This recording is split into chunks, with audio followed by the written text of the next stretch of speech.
Hello' বন্ধু বান্ধৱীসকল, welcome to my YouTube channel. সকলোকে ইমৰান আছাম একাডেমি ইউটিউব চেনেললৈ স্বাগতম। অসম চৰকাৰৰ বন বিভাগৰ চাকৰি 50টা পদ খালী হৈছে, ফৰেষ্ট ৰেঞ্জাৰৰ পদ হয়। এই পদকেইটাৰ কাৰণে তোমালোকে কেনেধৰণে আবেদন কৰিব লাগিব মই আকৌ কৈ দিছোঁ। বন বিভাগৰ ফালৰ পৰা মুকলি হৈছে 50টা পদ। আপোনালোকে যিমান পাৰা সম্ভৱ এই সুযোগ আৰু সুবিধাটো গ্ৰহণ কৰিব। আৰু এই পদকেইটাৰ কাৰণে তোমালোকৰ এডুকেশ্যন কোৱালিফিকেশ্যন কি লাগিব, এজ লিমিট কিমান দিয়া আছে, তাৰপিছত ডকুমেণ্টছ কি লাগিব। এই সম্পৰ্কে আজি আমি এই ভিডিঅ'টোত ডিটেইলছত আলোচনা কৰিম। গতিকে বলক আমি পলম নকৰি আজিৰ ভিডিঅ'টো আৰম্ভ কৰোঁ। Forest department recruitment 2025 forest ranger 50 post online apply. বন বিভাগৰ ফালৰ পৰা মুকলি হৈছে 50টা পদ। তোমালোকে অনলাইন যোগে আবেদন কৰিব লাগিব। ফৰেষ্ট ডিপাৰ্টমেণ্টৰ পদ হয় আৰু এইটো অসম চৰকাৰে মুকলি কৰিছে। বহুতকেইটা পদ ওলাইছে, 50টা ভেকেঞ্চি ওলাইছে। ফৰেষ্ট ডিপাৰ্টমেণ্টৰ ফালৰ পৰা মুকলি হৈছে। Forest department recruitment 2025 the Assam public service commission APSC has released the latest notification for the post of 50 forest ranger post in the Assam Forest Service under Environmental and Forest Department Assam. APSC ফালৰ পৰা Asom public service Assam public service কমিশ্যনৰ ফালৰ পৰা মুকলি কৰা হৈছে। Forest ৰেঞ্জাৰৰ post হয়, 50টা পোষ্ট হয়। Eligible candidate can apply for the Forest Department recruitment 2025 from 25-26 from the official website adrakforest.assam.in. এইটো ৱেবছাইটত তোমালোক যিটো ৱেবছাইট দিছে এই ৱেবছাইটত গৈ তোমালোকে আবেদন কৰিব লাগিব। এটা বৃহৎ সুযোগ আৰু সুবিধা দিছে। যিটো ৱেবছাইট দিছে এই ৱেবছাইটত গৈ তোমালোকে আবেদন কৰিব লাগিব। 50টা পদ হয়। আৰু অভাৰভিউ চাওঁ আমি। Forest department recruitment 2025 overview. Organise name Assam public service কমিশ্যনৰ হয়। তাৰপিছত লাষ্ট ডেট দিয়া হৈছে 20 তাৰিখ 7, 2025। ঠিক আছে, 20 তাৰিখ দিয়া হৈছে লাষ্ট ডেট। টোটেল ভেকেঞ্চি দিয়া হৈছে তোমাৰ এতিয়া 50 পোষ্ট দিয়া হৈছে, টোটেল ভেকেঞ্চি ওলাইছে। আৰু মোড অফ এপ্লিকেশ্যন অনলাইন যোগে তোমালোকে আবেদন কৰিব লাগিব। কেটেগৰী দিয়া আছে আছাম গভৰ্ণমেণ্ট জব হয়। Job location Assam. আৰু অফিচিয়েল ৱেবছাইট যিটো দিছে এই অফিচিয়েল ৱেবছাইটত গৈ তোমালোকে সুন্দৰকৈ আবেদন কৰিব পাৰে। যিটো অফিচিয়েল ৱেবছাইট দিছে এই অফিচিয়েল ৱেবছাইটটোত তোমালোকে আবেদন কৰি ল'ব। ঠিক আছে, adrakforest.assam.gov.in এই ৱেবছাইটত গৈ তোমালোকে আবেদন কৰিব লাগিব। Forest department recruitment 2025 vacancy details. Post name দিয়া আছে forest ranger. None of the post দিয়া আছে 50 পোষ্ট। ইউআৰ কেণ্ডিডেটৰ কাৰণে আছে 44টা পোষ্ট। OBC আৰু জেনেৰেলৰ কাৰণে এটা নীল পোষ্ট দিয়া আছে। তাৰপিছত SC কেণ্ডিডেটৰ কাৰণে আছে 2টা পোষ্ট। ST কেণ্ডিডেটৰ কাৰণে আছে 2টা আৰু ST হিলছৰ কাৰণে আছে 2টা পোষ্ট।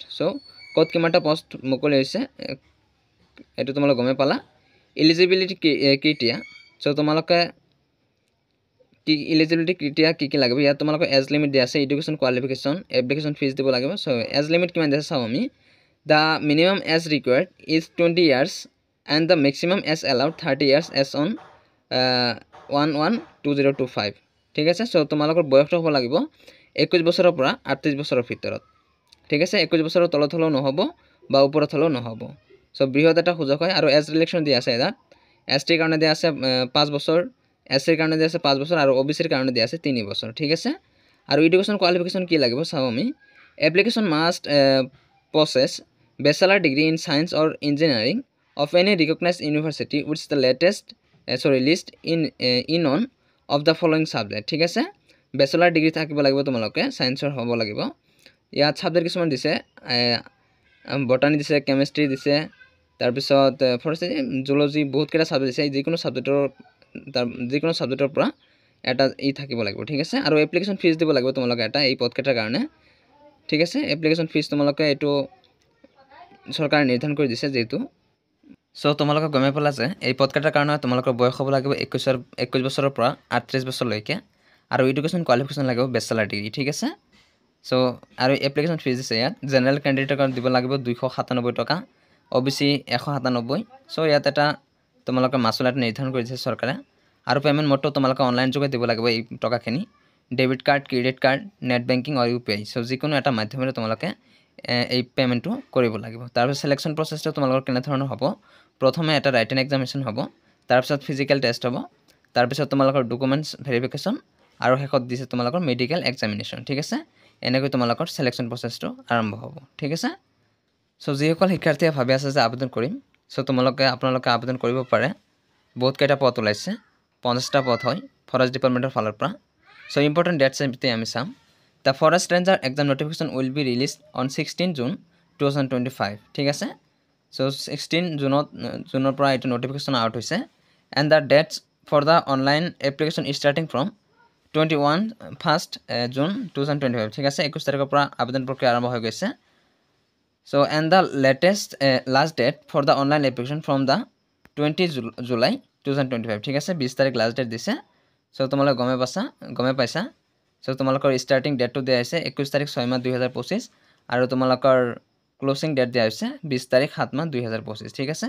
চ' যিসকল প্ৰাৰ্থীয়ে তোমালোকে আবেদন কৰিম বুলি ভাবি আছে এই পদকেইটাৰ কাৰণে, চ' পলম নকৰি আপোনালোকে অতি সোনকালে আবেদন কৰি ল'ব, ঠিক আছে। চ' ফৰেষ্ট ডিপাৰ্টমেণ্টৰ ফালৰ পৰা মুকলি হৈছে এই পদকেইটা। টোটেল পষ্ট আছে 50টা, ঠিক আছে। ইয়াৰ বাবে তোমালোকৰ এডুকেশ্যন কোৱালিফিকেশ্যন তোমালোকে ডিগ্ৰী পাছ কৰিলে হৈ যাব, ছায়েন্স হ'ব লাগিব। তাৰপিছত তোমালোকৰ বয়স দিয়া আছে তোমালোকৰ 21 পৰা 38 বছৰ, ঠিক আছে।